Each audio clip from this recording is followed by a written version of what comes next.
Buenas tardes de nuevo, muy buenas noches, muy emocionada de estar aquí con todas, con todos y con todes en tiempos en que tal vez tenemos los corazoncitos un poquito rotos. Estamos en comunidad, estamos compartiendo la información que necesitamos saber para ayudarnos y también ayudar a las personas que queremos. Así que con esto, bienvenidas, bienvenidos y bienvenides. El día de hoy tenemos un taller, el cual es el apoyo y abogacía para el aborto autogestionado. Mi nombre es Gabriela Fuentes, uso los pronombres ella en español, she, her, hers en inglés. Y soy boliviana, chilena, viviendo aquí en el Midwest, en Iowa, y muy feliz de estar con ustedes compartiendo de esta información que es súper útil para todas, todos y todes. Así que con esto empiezo eh, el taller. Entonces, bienvenidos, bienvenidas, bienvenides. Este taller, como mencionaba anteriormente, va a ser de apoyo y abogacía para el aborto autogestionado. Este taller va a abordar las distintas formas en que las personas autogestionan su aborto, cómo se autoabastecen con medicamentos para el aborto y la verdad sobre los diversos mitos que rodean al aborto autogestionado, las formas de apoyar a quienes accedan a un aborto autogestionado y cómo aumentar su acceso. Así que voy a empezar hablando del maravilloso Midwest Access Project. El Midwest Access Project es una organización sin fines de lucro incorporada en Illinois. Esta organización fue fundada en el año 2006 por un grupo de médicos de familia en Chicago y defensores de la salud reproductiva, quienes observaban que sus pacientes y clientes tenían dificultades para acceder a servicios integrales de salud reproductiva.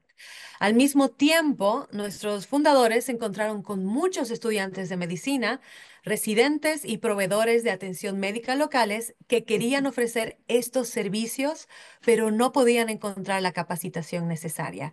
Así que gracias a esta gran necesidad nace el Midwest Access Project y pueden visitar y obtener más información en midwestaccessproject.org. Antes de empezar, hay una declaración del Midwest Access Project sobre redadas planificadas en Chicago y la toma de posesión presidencial. Voy a compartir un corto resumen acerca de esto porque son momentos en que están pasando muchas cosas a una velocidad extraordinaria. Y desde que ha tomado posesión el, el, el cuarentésimo séptimo presidente, junto los meses previos a su nombramiento, han fomentado la discordia, la inquietud y el daño.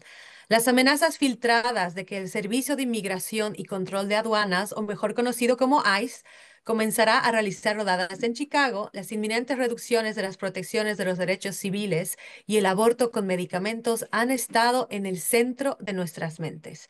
Las comunidades negras, indígenas, latinas e inmigrantes son las más afectadas por estos ataques, que socapan directamente su capacidad para tomar decisiones autónomas sobre sus cuerpos, familias y futuros. Sabemos que esta violencia patrocinada por el Estado contra las comunidades está en directa contradicción con los principios de la justicia reproductiva. Las redadas de inmigración afectan el acceso a la atención médica, incluido el aborto, y la capacidad clínica al hacer que las personas de color e inmigrantes se sientan inseguras en entornos públicos y de cuidado a la salud.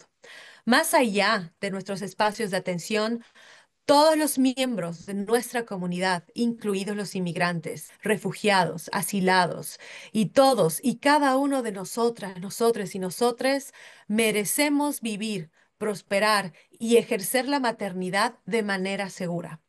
Cuando los sistemas criminalizadores intentan atacar a cualquiera de nosotras, nosotros y nosotres, debemos unirnos para apoyarnos mutuamente.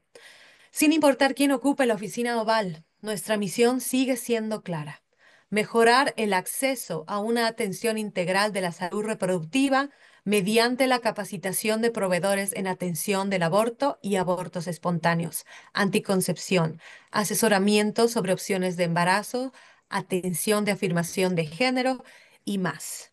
Y es por esta razón que si gustan saber más sobre la declaración del Midwest Access Project, sobre las redadas planificadas en Chicago y la toma de posesión presidencial, les voy a dar unos cuantos segundos para que por favor puedan escanear este código QR.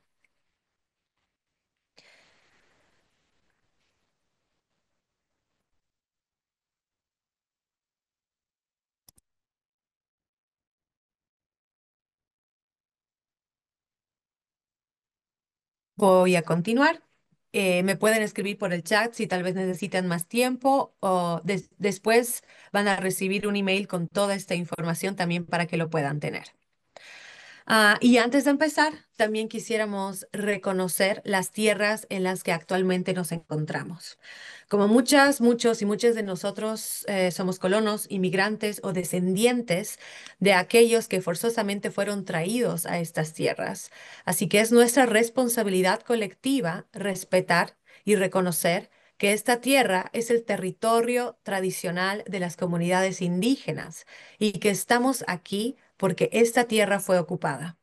Al reconocer que este espacio ocupa territorios indígenas colonizados y por respeto a los derechos de estos pueblos, es nuestra responsabilidad colectiva cuestionar críticamente las historias coloniales y sus implicaciones actuales, como también honrar, proteger y sostener esta tierra.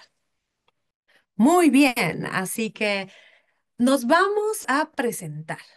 Hay que tomar en cuenta que esta presentación es solo una introducción al apoyo y la abogacía para el aborto autogestionado. Así que si tienen notas, agárrenlas, no duden en tomarlas, porque esto también puede ayudar con el aprendizaje y su retención.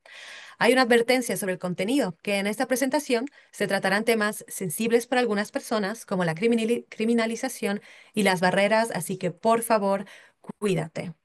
Y también, por favor, comunícate con Alice Stenson si tienen preguntas o dudas sobre esta presentación. Así que, queridas, queridos, querides, vamos a comenzar. ¿Qué va a pasar el día de hoy? En este día tan frío, especialmente en el Midwest, o donde espero que donde se encuentren estén bien. Vamos a presentarnos unos 5 minutos. El día de hoy no vamos a hacer salas en grupos pequeños, simplemente vamos a hablar todos juntos en el mismo espacio. Después vamos a hablar de qué es el aborto autogestionado, por qué estamos haciendo este taller en español, que hay machismo, misoginia, mujeres, hombres, educación sexual y el aborto. Vamos a hablar de la historia del aborto autogestionado, misoprostol, mifepristona. Vamos a tener un break y después de eso vamos a continuar con cómo podemos apoyar y cómo podemos abogar todo el tema en torno al aborto autogestionado. También vamos a hablar de la criminalización y cualquier pregunta que tengan, este va a ser el espacio para, espero poder aclararlas todas. Comunidad latina. También vemos mucha desinformación y falta de educación sexual. Los programas escolares con educación sexual limitada o sesgada que no incluyen enfoques culturalmente apropiados. También vemos muchos mitos, mucha desinformación sobre métodos anticonceptivos y derechos reproductivos dentro de la comunidad. Sabemos que superar barreras requieren políticas de salud más inclusivas, acceso a servicios médicos asequibles, educación sexual integral y la promoción de derechos reproductivos sin discriminación. Vemos que la educación sexual y reproductiva en las casas latinas, hay muchos padres y madres latines que optan por no hablar de educación sexual porque temen que sus hijas, sus hijos, sus hijes sean incitados a tener relaciones sexuales, a embarazarse y a corromper sus creencias religiosas que establecen que deben permanecer abstinentes hasta el matrimonio. Sin embargo, si tú no le das educación sexual a tu familia, hijas, hijos, hijes, los están privando de información importante, especialmente sobre las infecciones de transmisión sexual, los diferentes cambios que sufre el cuerpo durante la pubertad, cómo practicar sexo seguro, qué es el consentimiento y hasta pueden caer en clínicas falsas de atención reproductiva. Cuando hablo de clínicas falsas de atención reproductiva y me pueden hablar en el chat, me gustaría saber si alguna vez han visto algunas de estas fotitos que estamos aquí en las slides. Pueden decir sí, comentar en el chat. Porque precisamente muchas aquí, dice Jasmine, precisamente cuando no hablas en tu casa sobre educación sexual, muy probablemente cuando necesites acceso a tu salud reproductiva, vas a caer en estas clínicas sin licencia de atención reproductiva. Tenemos a Esmeralda y Meli, dicen sí, normalmente al lado de Planned Parenthood. Jacqueline dice sí. Soraya, sí, en un estudio de Nueva Orleans hay uno al lado de Planned Parenthood, estratégicamente terribles. ¿Qué hacen estas clínicas sin licencia médica? Mayormente en inglés se las conoce por CPCs, de Crisis Pregnancy Centers, pero son clínicas que parecen verdaderos centros de salud, pero no cuentan con una licencia médica y todos los que trabajan ahí no son médicos. Su objetivo es asustar, avergonzar o presionar para que las personas no se hagan un aborto. Y además dicen muchas mentiras sobre el aborto. Y también sobre métodos anticonceptivos y sobre todo mentiras sobre la salud sexual. Así que estas clínicas sin licencia publicitan las opciones que ofrecen a las personas embarazadas, pero en realidad ofrecen opciones limitadas que insisten en continuar con el embarazo, como la paternidad o la adopción. Estas organizaciones no ofrecen abortos, pero no lo dicen explícitamente para justamente atraer más personas embarazadas a sus instalaciones. Aquí también tengo a Soraya, Armida, que sí, que hacen mucha propaganda. Y especialmente esto, amigas, amigos, amigas, el día de hoy, tomen en cuenta de que nuestra comunidad latina definitivamente va a ser el target, ya que estamos con más restricciones políticamente y aquí estamos, ¿no ve? Cuando nos quieren usar, ahí aparecemos. Así que tengan en cuenta de que cuando no se habla de educación sexual en las casas, lamentablemente hay grandes posibilidades de que tus seres queridos puedan caer en esta red de clínicas sin licencia. Y también, o como otra barrera, volviendo un poco a lo cultural, en nuestra cultura latina hay machismo y hay misoginia. El machismo, para hacerles recuerdos, y lo sabemos muy bien porque lo vivimos todos los días, es una ideología que considera a la mujer un ser inferior en uno o en más aspectos respecto al hombre. El machismo se basa en un conjunto de creencias, de prácticas sociales, comportamientos y actitudes que promueven la negación de la mujer como un sujeto. ¿Por qué estamos hablando de machismo y misoginia? Porque vemos una gran brecha entre mujeres, hombres, educación sexual y el aborto. El machismo tiene un efecto enorme en la manera que entendemos y vemos la educación sexual dentro de la comunidad. Por ejemplo, y también les digo aquí en el chat, oh, gracias María José, colombiana viviendo en Iowa. Muchas gracias por acompañarnos el día de hoy, pacientes de la clínica Emma Goldman aquí en Iowa City, una de las pocas de salud reproductiva en Iowa y en el Midwest. Gracias por acompañarnos, María José. Y también en el chat para que estemos más interactivas el día de hoy. em, si alguna vez ustedes han sentido que si tú te identificas como una mujer, te han enseñado a proteger tu virginidad hasta que estén listas para ser mamás. Y que, o si no, has escuchado que el único objetivo del sexo para las mujeres es reproducirse. Así que si han sentido que esto les ha pasado o si han vivido esto en sus casas, pueden decir sí en el chat o comentar, porque esto es muy común. Es aquí donde vemos esta intersección de mujeres, hombres, educación sexual y aborto. Porque, por el contrario, a las personas a los chicos o a las personas que se identifican con los chicos reciben el trato totalmente opuesto. Los hombres no reciben esa enseñanza en qué deben prepararse para ser padres o prepararse para tener relaciones sexuales. Entonces, el machismo eleva el sexo imprudente. En un estudio reciente, los investigadores descubrieron que los hombres que creen en ideologías sexistas son más propensos a participar en relaciones sexuales riesgosas o inseguras. Entonces, muchas personas en contra del aborto dice que se oponen a la legalización del aborto bajo criterios humanistas, religiosos, de sanidad de la vida, protección al infante o del niño, entre otros supuestos. Sin embargo, todas estas personas lo hacen respondiendo a sentimientos de misoginia y machismo, ya sean manifestos o latentes. Todas estas personas asumen que la vida de esta mujer o de esta niña o de esta persona embarazada vale menos que la vida de un embrión o un feto. Y que por tanto, esta persona embarazada está obligada a asumir riesgos y responsabilidades de criar a ese embrión o ese feto cuando se convierta en un ser humano al nacer, aunque no lo desee. Entonces, es aquí donde nos podemos detener en este punto de que este tipo de misoginia y machismo es el peor de todos, porque si bien el machismo ha considerado a la mujer inferior al hombre, en este caso la pone en una situación de inferioridad respecto a un ser vivo que aún no es un ser humano. Así que recordemos que la maternidad es una elección y no es una obligación. Ahora nos vamos a la parte de qué es el aborto autogestionado. El aborto autogestionado es el término comúnmente utilizado para describir la inducción del aborto fuera del ámbito médico.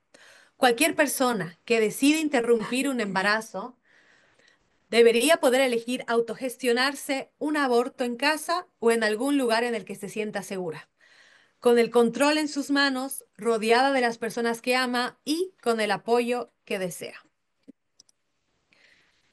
El aborto autogestionado no es algo nuevo. Desde hace siglos que la gente aborta y en muchos casos con el apoyo de proveedores comunitarios, dulas y también de sus parejas o sus seres queridos. La aprobación de la Administración de Alimentos y Medicamentos, en inglés conocido como el FDA, el Food and Drug Administration, en el año 2000. Aprobado por primera vez por la Administración de Alimentos y Medicamentos en el año 2000, el aborto con medicamentos es extremadamente seguro y eficaz para los embarazos de menos de 12 semanas.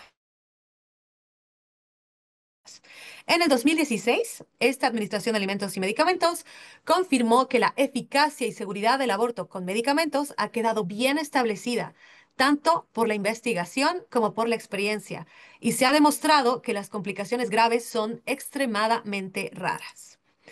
Entonces, ¿qué es la mifepristona? La mifepristona o mifeprex es la primera pastilla que va a tomar el o le paciente. Es una pastilla de 200 miligramos. ¿Qué hace la mifepristona? La mifepristona bloquea la hormona progesterona necesaria para mantener el embarazo. El revestimiento uterino comienza a desintegrarse. Algunas personas pueden sentir náuseas o comenzar a sangrar después de tomar la mifepristona. ¿Qué sigue después de la mifepristona? El misoprostol, que las dos son las mejores amigues. El segundo medicamento es el misoprostol. Los y les pacientes que tienen entre 24 y 48 horas para tomar misoprostol después de la mifepristona. Este medicamento va a provocar calambres y sangrado para vaciar el útero. El misoprostol puede ser tomada de dos formas. La primera forma es vía bucal. Se toma entre las 24 y 48 horas después de tomar la mifepristona. ¿Cómo lo haces si escoges la vía bucal? Vas a colocar 4 pastillas de misoprostol entre la mejilla y la encía, 2 pastillas a cada lado de la boca. Y las vas a dejar en ese lugar durante 30 minutos. Después de los 30 minutos, los pacientes deben tragar lo que quede de las pastillas con agua. Esa es la primera forma de tomar misoprostol. La segunda forma de tomar misoprostol es la vía sublingual. Si decides esta forma, las vas a tomar entre 24 y 48 horas después de tomar mifepristona. ¿Qué vas a hacer? Vas a colocar tus 4 pastillas de misoprostol debajo de la lengua y las vas a dejar allí durante 30 minutos. Después de 30 minutos, los pacientes deben tragar lo que quede de las pastillas con agua. Dosis adicionales de misoprostol.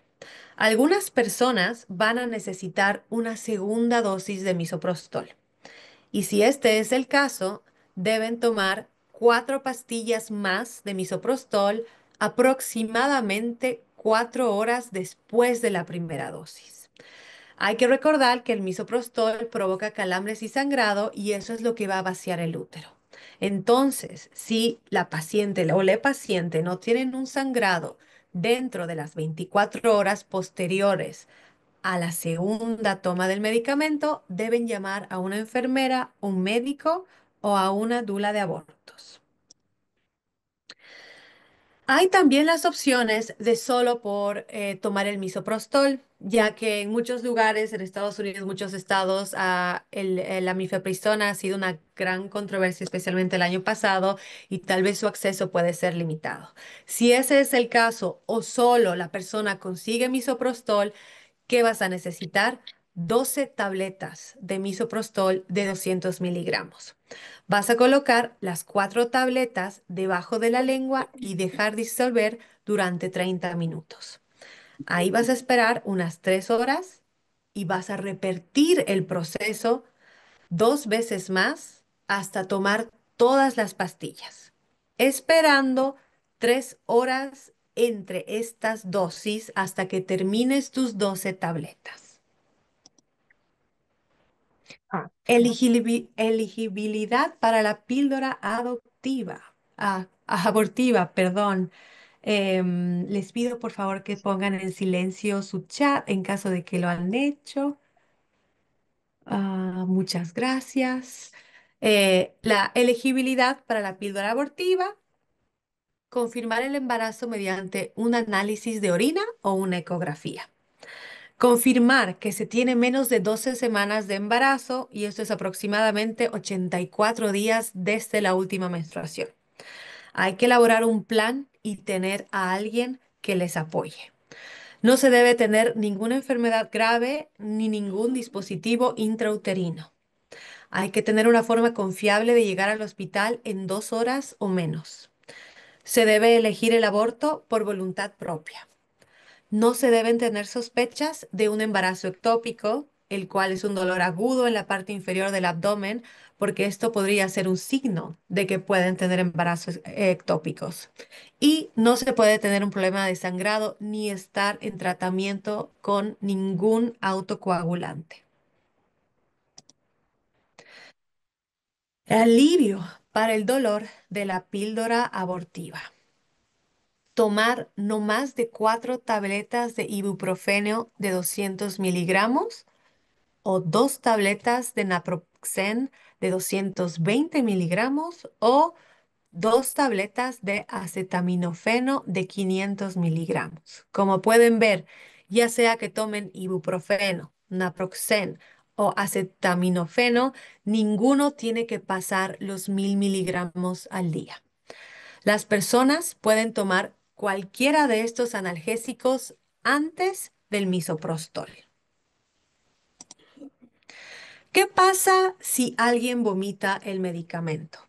El misoprostol será efectivo siempre que la persona que lo tome no vomite el medicamento en los 30 minutos que necesita para mantenerlo entre las encías y la mejilla. Si vomita el misoprostol antes de los 30 minutos, va a ser mejor que se tome otra dosis. ¿Qué pueden hacer los proveedores por sus pacientes? ¿Quién eligen el aborto autogestionado? Los proveedores pueden proporcionar información precisa sobre métodos seguros de aborto. Los proveedores pueden ofrecer servicios de asesoramiento y apoyo. También deben respetar la autonomía y la privacidad de los y las pacientes. conectar a sus pacientes con recursos como servicio de telemedicina u organizaciones que brindan apoyo para el aborto con medicamentos. Es muy importante que los proveedores aborden estas conversaciones con empatía, comprensión y un compromiso con la atención centrada en le o en el paciente. Entonces, la persona que ha tenido un aborto autogestionado ya lo hizo, ya tomó sus pastillas. Y ustedes, como personas cercanas, ¿cómo pueden apoyar a alguien que está teniendo un aborto autogestionado? Un muy buen consejo es proveerles con una almohadilla térmica para que les caliente toda la zona del abdomen, que eso ayuda a relajar el dolor. Definitivamente apoyo emocional. Las personas que están con un aborto autogestionado necesitan mucho apoyo emocional, que alguien esté con ellos, con ellas, con ellas, apoyándolos. Si tienen alguna idea de película o programa de televisión divertidos, este es el mejor momento para distraer la mente y que la persona se pueda relajar. Obviamente, la comida, snacks, bocadillos siempre va a ser una muy buena opción. Hay que tener toallas menstruales y ropa interior adicional. Nunca se sabe, de acuerdo a los cuerpos y diferentes personas, el tipo de sangrado, así que hay que estar listas, listos y listes con cualquier toallas para este tipo de sangrado. Agua o té, definitivamente un lugar cómodo para descansar y relajarse. Y alivio para el dolor, que puede ser el jengibre, la menta, THC y medicamentos que pueden ser sin receta. Y las dulas de aborto, tal vez muchas personas están familiarizadas con las dulas de aborto. ¿Qué hacen estas personas? Las dulas de aborto brindan apoyo antes, durante y después del embarazo a las personas que se sometan a un aborto. Estas personas brindan un apoyo práctico para los síntomas físicos, emocionales y psicológicos relacionados con el aborto.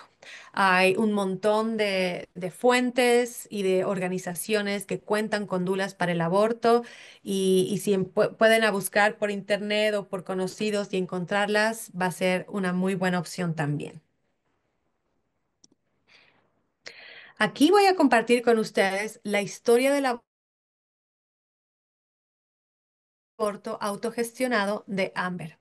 Y ahora que estamos acá, quería tal vez pedir a algún voluntario o voluntaria, si quiere leer la historia del aborto autogestionado de Amber.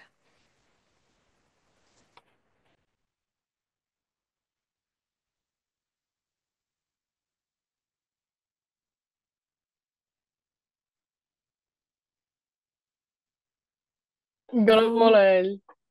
Gracias. ¿Cómo te llamas? Me llamo Soraya. Soraya, un gusto. Muchas gracias por leer. De nada, por supuesto. Vamos a empezar. La parte más profunda de mi aborto fue poder hacerlo mientras veía a Hannah Montana, la película. El embarazo no es fácil. Los abortos espontáneos no son fáciles. Tener las reglas no es fácil y tener un aborto no es fácil. Pero poder experimentar esos aspectos de la vida en entornos suaves, amorosos, rodeadas de mis amigos y familiares es algo que no podría imaginar que sucediera de otra manera. Los hospitales y las clínicas, aunque son esenciales, a veces pueden ser lugares fríos y estériles. Estaba agradecida de estar en un lugar cálido y amoroso y sentir alivio con el apoyo de mi amiga en una sofá mientras Hannah Montana, la película, se reproducía de fondo. Es una experiencia que no cambiaría por nada. Y eso me hace pensar, quisiera que más gente supiera que autogestionar su aborto es una opción. Muchas gracias, Soraya, por leer esta historia de Amber y lo que dice Soraya, Soraya y Amber en este caso. Más personas deben pensar que es una opción y especialmente rodeadas de personas de apoyo y de la información adecuada, esto puede ser una experiencia totalmente fuera del estigma que tiene nuestra comunidad. Así que vamos a continuar con un juego de roles. Pero en este caso, ya que he notado que hay mucha timidez entre los participantes del día de hoy, me gustaría tal vez uno o dos voluntarias o voluntarias que quisieran practicar sobre este caso. El caso es cómo administrar o ayudar a alguien a acceder a un aborto con medicamentos. Saraí tiene un retraso de 8 semanas en su periodo menstrual y está preocupada por la inseguridad y la eficacia del aborto con medicamentos. ¿Qué necesita saber Saraí? Les pregunto a todas, todos y todes. Si gustan, pueden compartirme en el chat o de nuevo, voluntarios, por favor, ¿qué le dirían a Saraí, que está muy preocupada en este caso?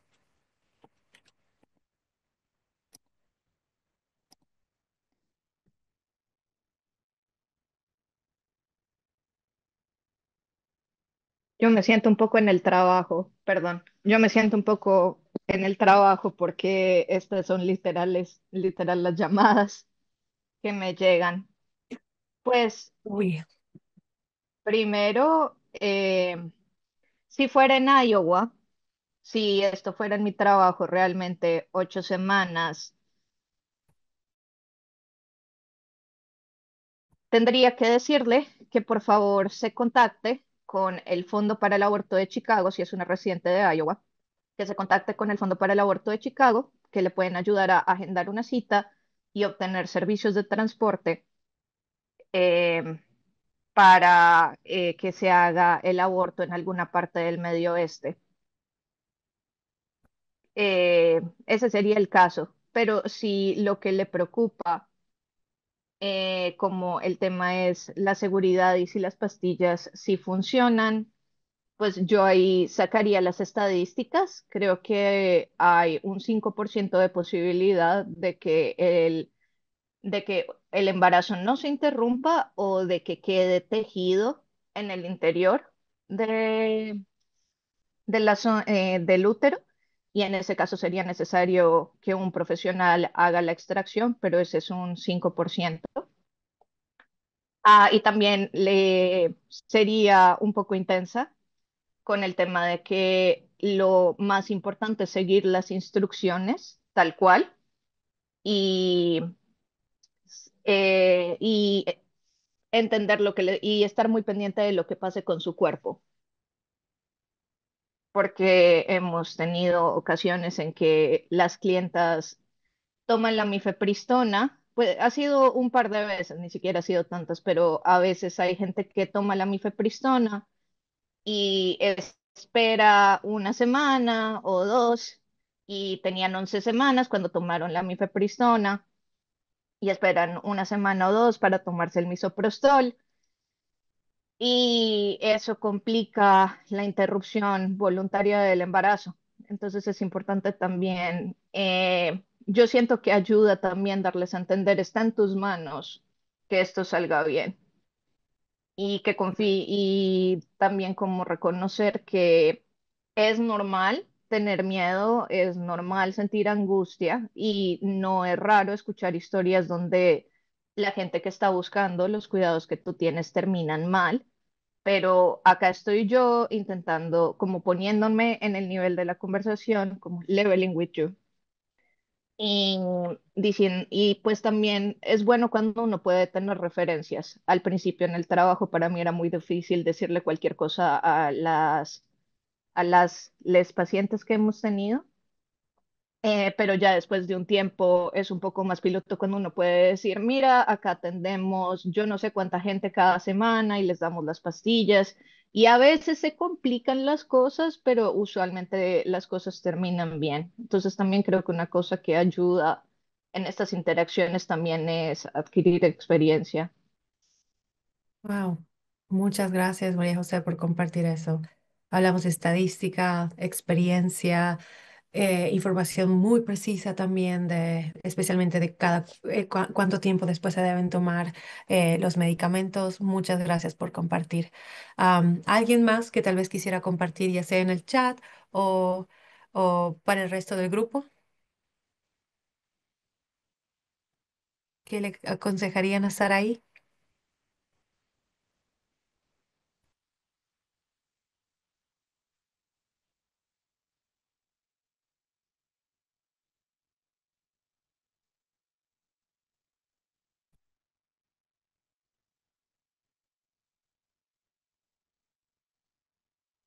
Bueno, estamos tímidas, tímides, hay frío, lo entiendo. Vamos a continuar.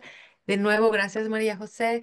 Es importante, aunque hoy no hayan podido participar, que tengan esta respuesta, porque Saraí puede ser una persona muy cercana a nosotras o puede que no, pero tener la información grabadita en la cabeza puede ayudar definitivamente con la persona que esté pasando por esto. Esmeralda, de hecho, dice, yo trataría de ver cómo se siente emocionalmente y si necesita hablarlo antes de brindarle información sobre el proceso. Gracias. Sí, muy importante hablar con la persona y asegurarse de que tal vez, como María José dijo, ¿no? Que no se, que tome las pastillas dentro de las 24, 48 horas y que no espere semanas o que no pasen ese tipo de cosas. Muy bien, sigamos. ¿Qué pasa entonces con la criminalización del aborto autogestionado? La criminalización del aborto autogestionado se refiere a leyes y políticas que restringen o castigan a las personas que intentan interrumpir sus embarazos fuera de los entornos médicos formales, como una clínica o un hospital. Esto puede incluir leyes que penalizan la posición o el uso de medicamentos abortivos sin receta médica, así como leyes que penalizan a las personas que se realizan abortos a sí mismas o a otras personas fuera de los centros de atención médicos regulados.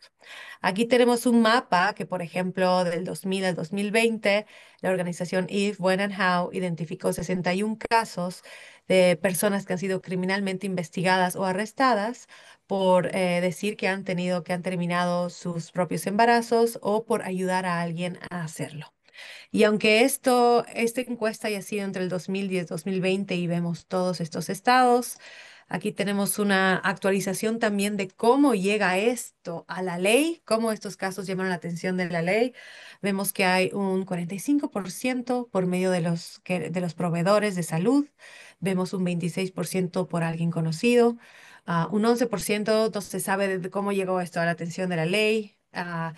Pero especialmente vemos un número alto en los proveedores de la salud, un 99% que ha informado esto a la ley y es por eso que ha sido criminalizado.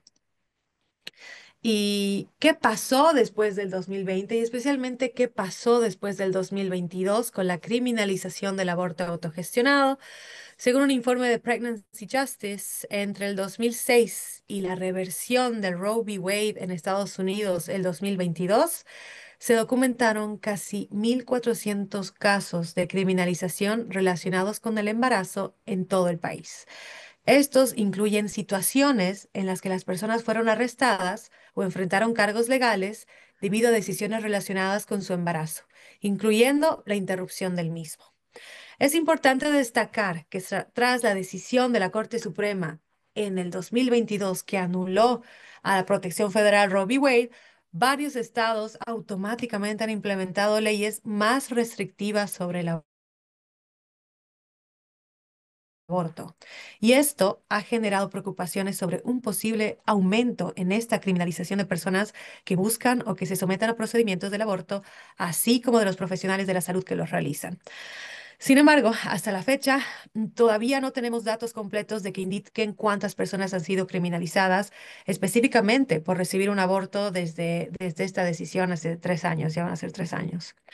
Esta situación legal continúa evolucionando y es fundamental que todos nosotros nos mantengamos informados sobre las leyes vigentes en cada estado y buscar asesoramiento legal si es necesario.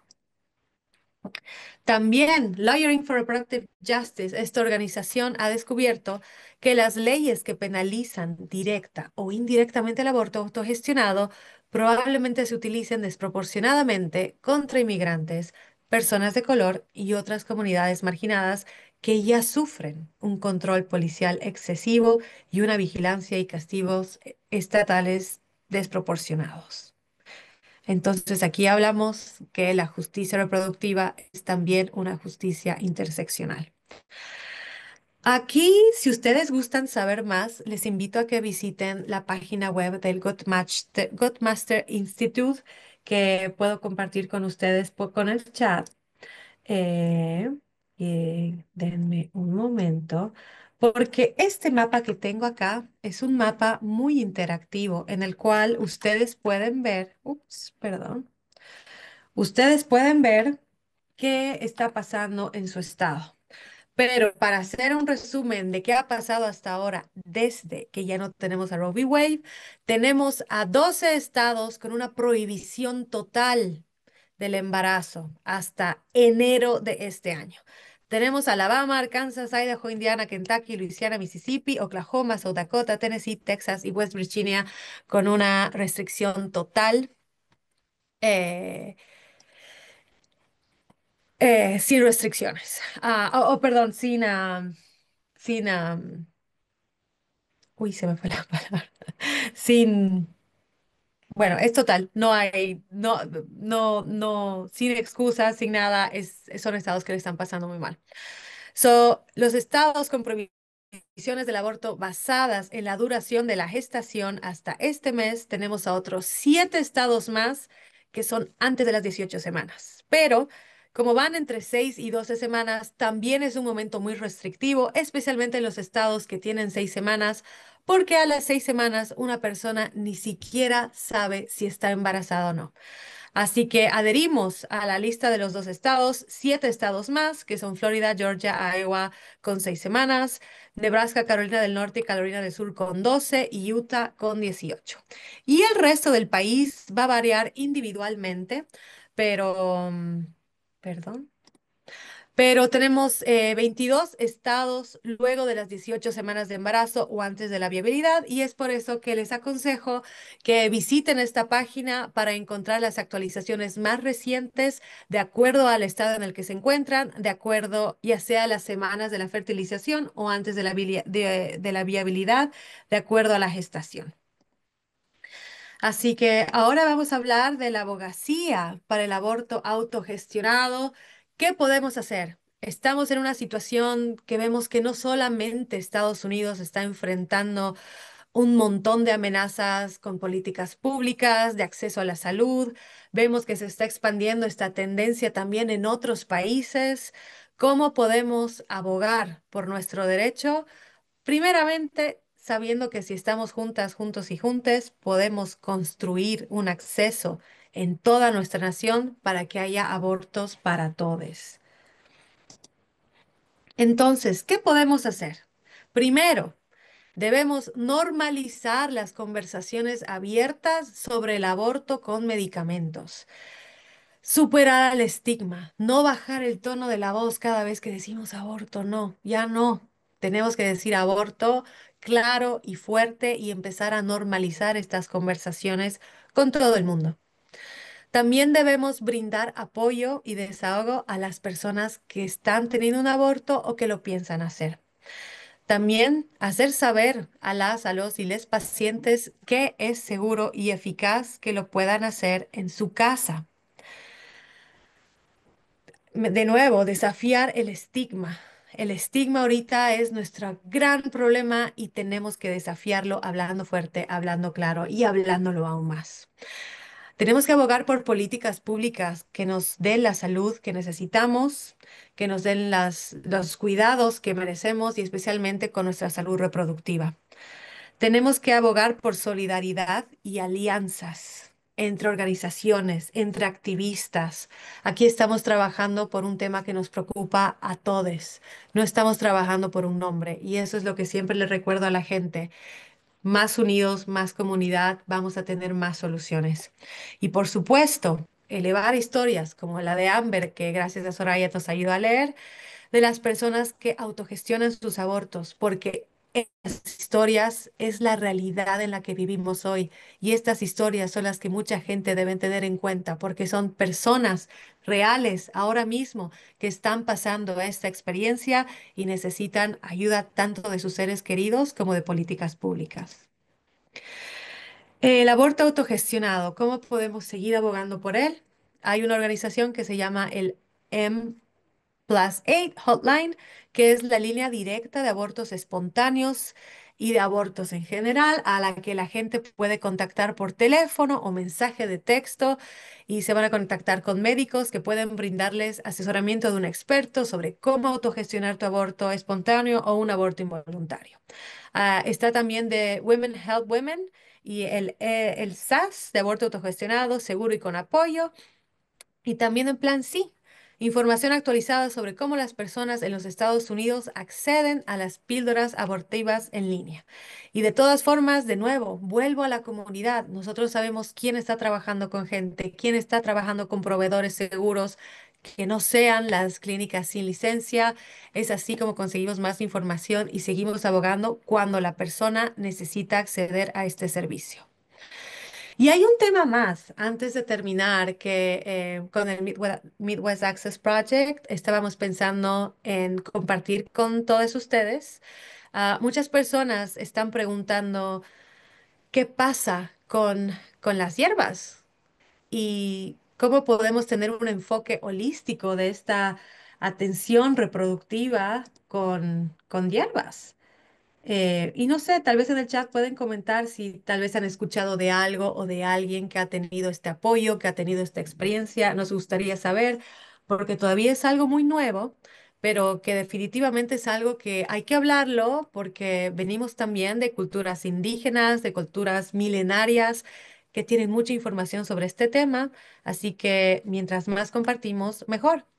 Así que para las personas que buscan poner un fin a un embarazo temprano, las hierbas pueden ser una opción viable y también pueden ser una opción eficaz. La forma en que se pueden utilizar y si será necesario combinarlas con otros medicamentos es algo que depende en gran medida de cada caso. Así como no existe una única forma de preparar un pastel de chocolate, tampoco existe una única receta a base de hierbas para abortar. Y al igual que otros procedimientos y otros pasteles, suelen tener más éxito si se utilizan con alguien que esté capacitado o capacitada y también una persona que esté familiarizada con la práctica.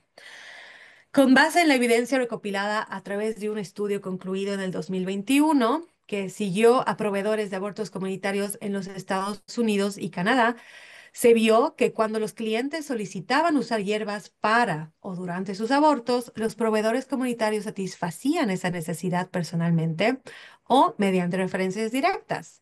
Si bien algunos usaban hierbas y suplementos como actores principales para iniciar un aborto, era más común ver hierbas incorporadas como actores secundarios y adjuntos en combinación con otros métodos de aborto para ablandar el cuello uterino o afectar los niveles hormonales en los intentos de interrumpir el embarazo.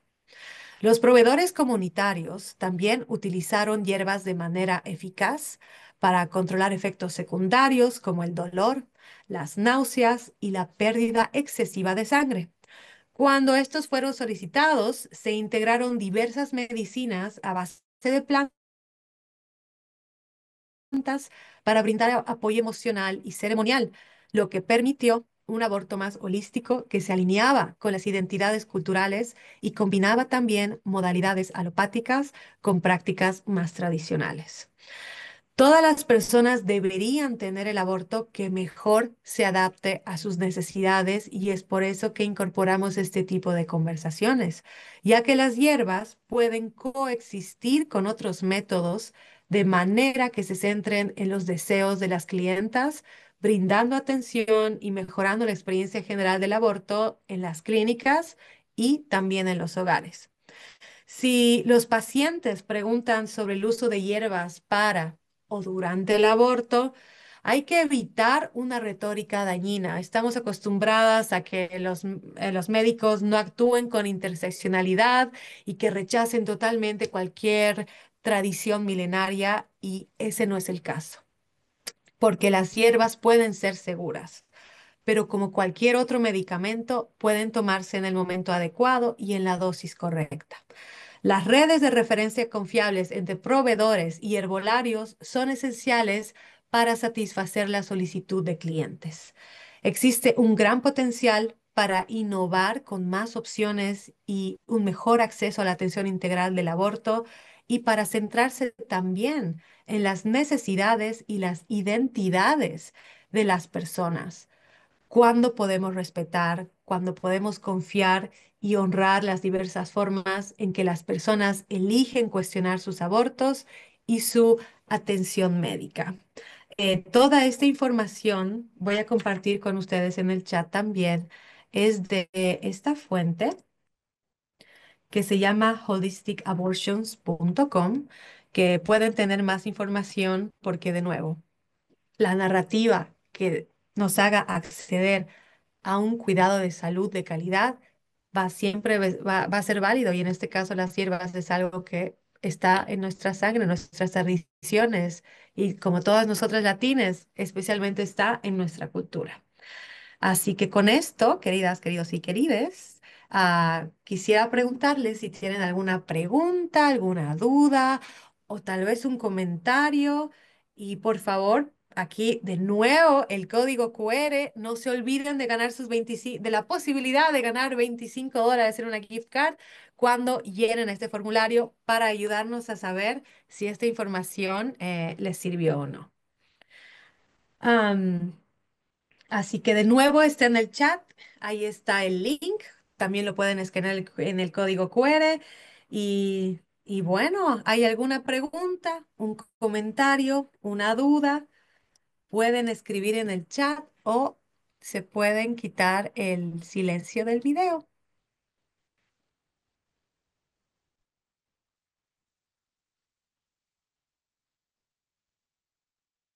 Todavía no hay dudas, no hay preguntas. Mientras les doy el tiempo de que puedan completar el cuestionario o de escanear el código QR, aquí también les dejo nuestros contactos. Por favor, si tienen cualquier pregunta general, que pueden ir a info@midwestaccessproject.com. Está en las redes sociales. Está el manager de la educación y comunidad, Alisa, que es la persona del Midwest Access Project que pudo realizar y organizar este evento en español el día de hoy. Y por supuesto, si tienen más preguntas sobre mi persona, si quieren contactarme y hacer más comunidad, porque eso es lo que necesitamos, me pueden encontrar en LinkedIn, buscan Gabriela Fuentes y estoy ahí. Así que con esto, gracias Esmeralda, todo está súper claro. No veo ninguna pregunta más, ningún comentario o duda. Así que con esto, gracias Esmeralda, Meli, gracias a todas las personas que se han tomado el tiempo de aprender un poquito más. Y si tal vez ya sabían esta información, de asegurarse, por favor, de compartir con las personas que queremos, con las personas que lo necesitan. Y de nuevo, creo que estoy repitiendo mucho la narrativa. Estamos en tiempos difíciles, pero estoy totalmente segura que en comunidad podemos repartir la información necesaria, lo que necesitamos y especialmente el acceso a la salud reproductiva que todos merecemos. Así que con esto, muy buenas noches. Gracias por estar con nosotros today. Y definitivamente espero verlos para una siguiente vez. Van a recibir todos estos materiales después. Voy a quedarme un minuto más en el código QR. Nos encantaría saber su experiencia y obviamente también nos encantaría de que ganen los $25.